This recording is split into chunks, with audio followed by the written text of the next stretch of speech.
एक 2-3 दिवसांपूर्वी सहज इंस्टाग्रामवर स्क्रोल करत असताना मी एक व्हिडिओ पाहिला. स्टार प्रवाहावरती सध्या एक मालिका सुरू आहे, सावित्रीबाई ज्योतिराव फुले. सावित्रीबाई फुले आणि ज्योतिबा फुले या दोन महान व्यक्तिमत्वांच्या आयुष्यावर ही मालिका आधारित आहे आणि या मालिकेतला लग्न प्रसंग या व्हिडिओत मी पाहिला आणि तो पाहताना माझ्या मनात एक विचार आला.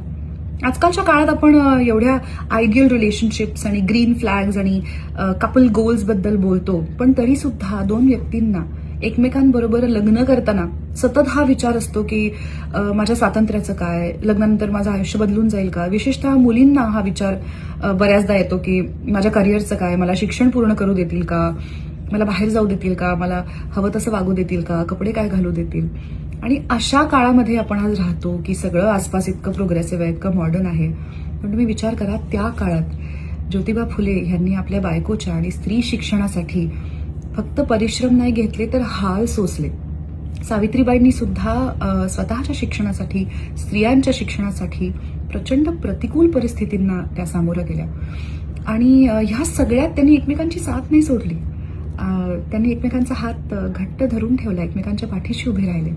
कपल गोल्स किंवा ग्रीन फ्लॅग्स किंवा आयडियल रिलेशनशिप्स म्हणजे नक्की वेगळं काय अजून.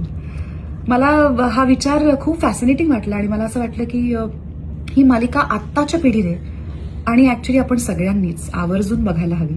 दररोज संध्याकाळी 7:30 वाजता स्टार प्रवाहावरती सावित्रीबाई ज्योतिराव फुले ही मालिका असते, तर तुम्ही आवर्जून बघा.